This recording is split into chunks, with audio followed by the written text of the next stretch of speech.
Okay, so we're doing gi chokes this week, and we're going to start with the mother of all gi chokes, which is going to be just a regular, some people call this an X choke, some people call it, I call this a front choke.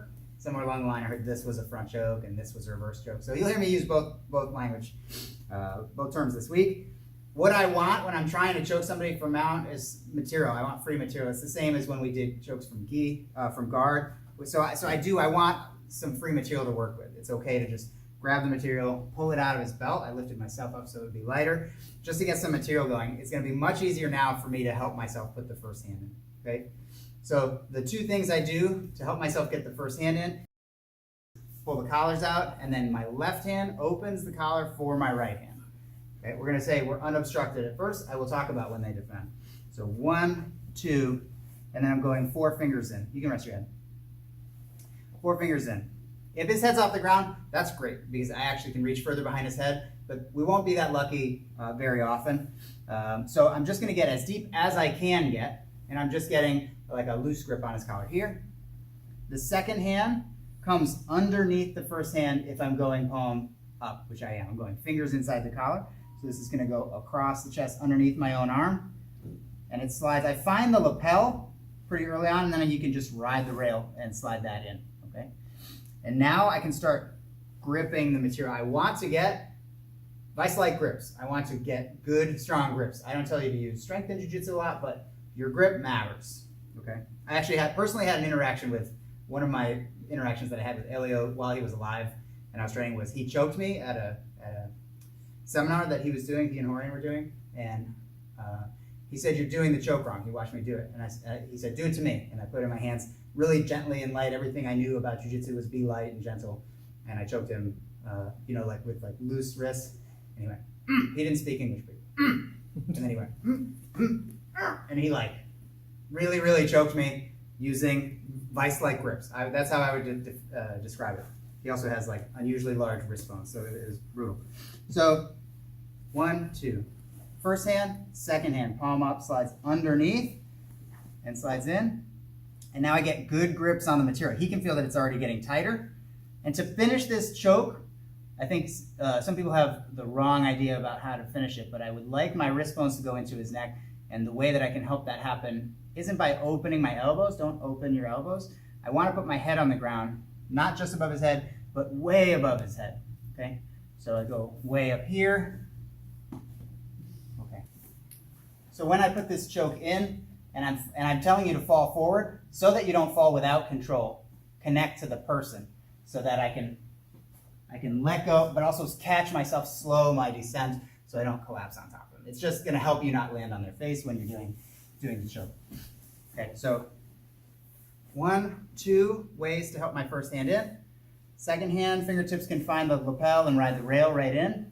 I get vice-like grips, real good grips, strong grips, straight wrists. And then I'm going to put my head on the floor above his head, or you could say, I want to crash my navel through the X, not my chest, my navel. It's going to be way down here because my head's going to be way up there, up here. And what happens is my body lands on the X, and that takes away all the space, okay? And it should feel like a blood choke. It shouldn't be landing on their trach, okay? We have the hands on either side. 1, 2. One other thing that I'm doing is I'm getting good grips, and when I do that, it's almost like I'm trying to rip the fabric behind the neck. This is the same as I described it from guard. I get 1 hand, 2 hands, and it's almost like I'm trying to rip the fabric between my hands. That's going to help you guys take all the slack out. And then I put my head way up here.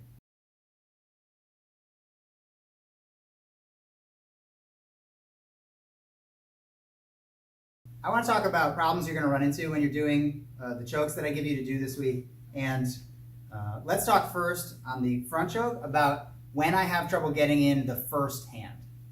Trouble getting the first hand in. And that could happen because John is in like sort of prayer hands position. That'd be one reason I have trouble getting in here, because he's like blocking, Or he could X his hands like this, and people do this because again they're covering their collars. This does make this seemingly more difficult to get that first hand in. And it's tight, and I don't see an entry to his collars up here where I would be choking him, so I grab below, and I should be able to open a space that I can get my hand in anyway. So as good as his defense might be, there is always a way around these defenses. And this is just to get the first hand in, just to get started with a choke, but I'm gonna get below and slide the hand in. Does that make sense? Cross your hands. Similar thing. I'm gonna open space, and that lets me slide my hand in. Okay. You could also grab material and pin it out, as if for an Americana, and then you have a lot of space.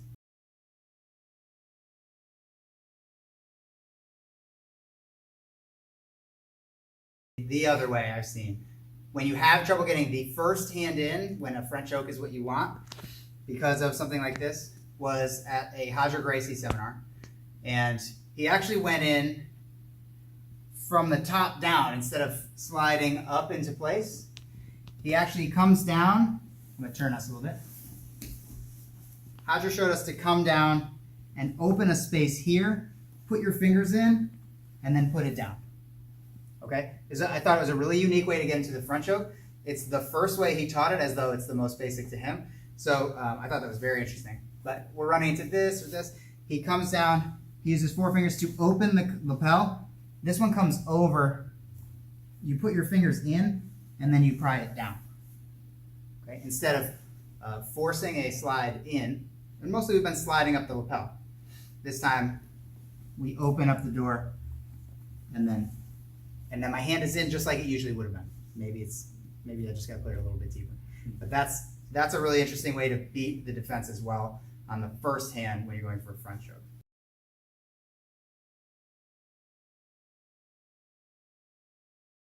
So I think it's important that we know that every time I go for a front choke, whatever I do to put the first hand in, I want you guys to off-center your head to the side that you're putting the hand in.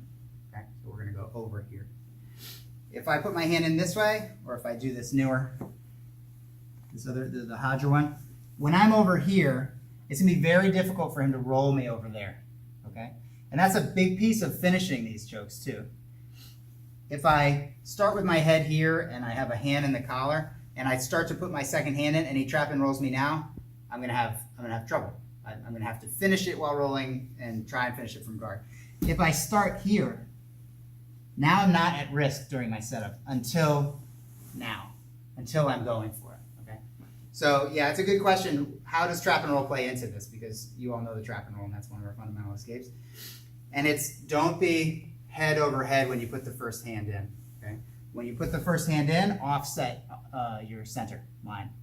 And then when you go to finish this or this, that's the moment that you become vulnerable, and then it is a timing battle with the bottom person.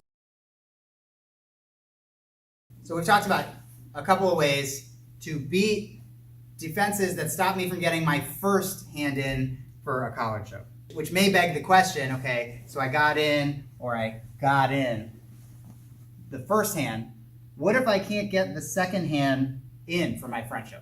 Okay, and the answer 90% of the time is switch to the next choke. Switch to a reverse choke, which is the next choke that we'll do. 10% of the time, something will be in the way, but not so in the way that I can't make it happen. And if that's the case, do that. But when you run into trouble doing a front choke, the kind of trouble you might run into is someone blocking the space under my arm so I can't come in, or somebody controlling my arm to their body.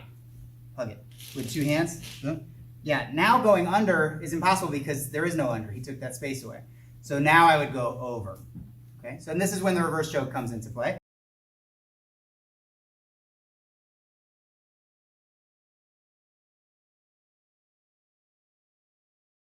Let's look at the reverse choke as a result of not being able to get my second hand in, but you can always choose the reverse choke first. So we've been going under and going fingers in. I'm going over and going thumb in. What I want to do is I want to turn my hand not over a little where it's wide and I'm trying to fit into this space this way, but I want to turn it all the way over so it's narrow, and me putting a thumb in is no problem at all. So it goes in on its side with my palm toward his cheek, right in here. Now I grab material here, and I'm trying to put both wrist bones against the inside wrist bones against his carotids right here. And from here, I'm actually going to put my head on the overarm side. So whichever side is the overside, I'm going here. And we're going to talk about some amendments I can make to the finish, but for a simple finish, let's do this right here. This one comes in. I'm going to put my head on this side. And I'm taking space away by bringing my elbows close. First hand comes in, second hand somehow is blocked, so I go over instead. I'm turning my hand palm to cheek so that it slides into that space nice and easy, not with difficulty, but easily. Then I get material and I put the inside wrist bone against his neck. On both sides, I'm going to put my head on the floor here, and he's letting me know that that's a tight choke.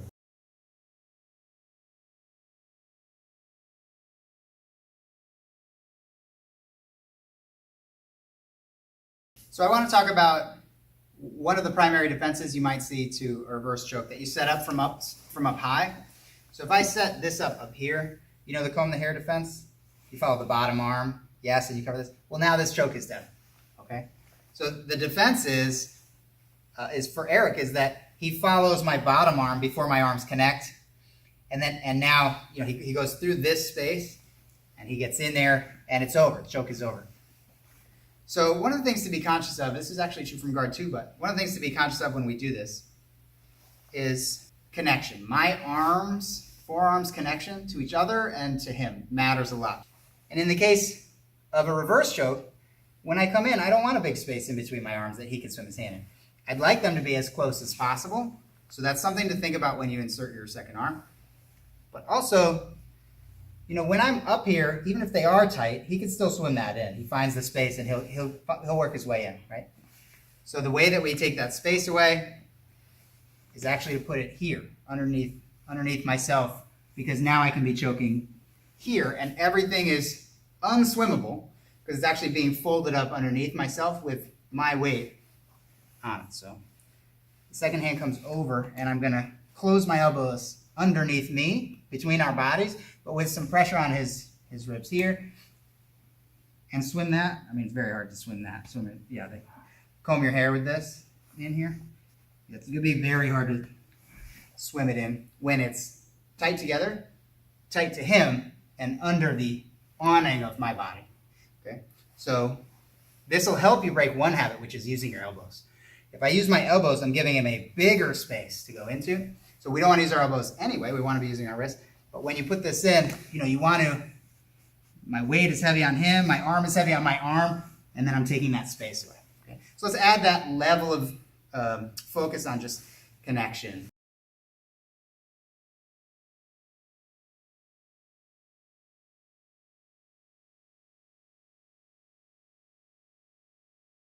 When we do a reverse choke, I put this in, I decide not to go this way, but I decide to go thumb in. Okay. One of the things I have to worry about is roll prevention. He could roll me, right? There's a point then where he can grab my arms and roll me. So there actually is something I can do early and late to stop this. So let's talk about early first. Okay, so I'm going to put this in. I decide that this is the choke I'm going to go for. Turn my hand sideways. I put this in. I start putting my grips together. I'm going to fold my arms under myself.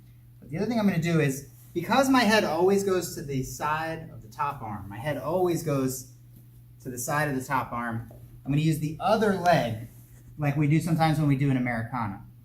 And I'm going to bring my toes to the ceiling in that space there. I'm going to stick that knee out. I'm going to put my head down. So I essentially have two little posts here, my knee and my head, and then I have this nice hook on this side. Those three things should help me prevent the roll. So let's see if that's true. I'm going to put that in here and here. So do you feel like you can roll me? No. Meanwhile, I'm choking him. And so that's going to be something that hopefully we can stop the roll, finish the choke from here. So let's just add roll prevention into our reverse choke. So I open his collar. My first hand goes in 4 fingers. My second hand goes in thumb first. As you come down, open your knee, hook this leg. My toes are to the ceiling. It's not don't worry about grapevine. Toes to the ceiling. I want it to be a bite on his femur more than I want it to be a hook on his shin. And then my head is down on this side. So head and knee and hook on this side and try to roll me. It should be very hard to roll me.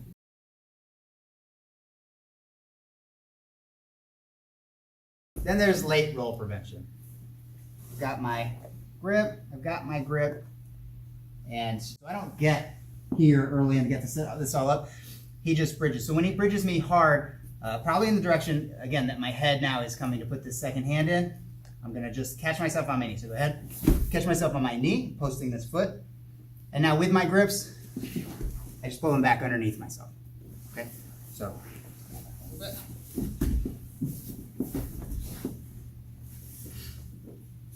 So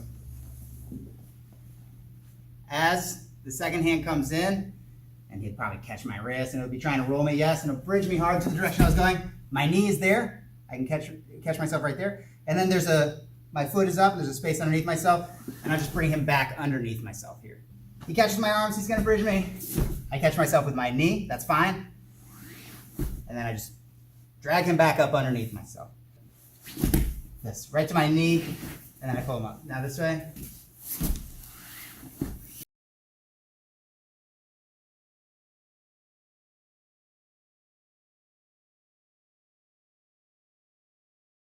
There's an entry for the reverse choke that we can do. That's sort of a trick entry. Henner Gracie has a great video on it. It starts like usual with a front choke, hand going in, and then the other hand coming in for a front choke, but he catches my hand on the way in. He controls my hand, basically keeps it out. When he grabs my hand, I grab him back, I move it south, and then with the space created right here, this little hole here, I put my knee on it. Now I can take this out and I can come back to here. Even if he gets his arm out by now, we're late now. So now I'm going to be finishing the reverse choke. So it's a nice entry, a very nice trick entry. And it might not even just be a trick setup. It might be what naturally happens. I go for a front choke, he catches it, so I switch to reverse. But this is a little extra piece to give me, in a fight that is 2 against 2, this gives me a third. It's like when you play thumb war and you cheat by bringing your other finger in. Like that's like what this is. So this is a kind of a very cool trick.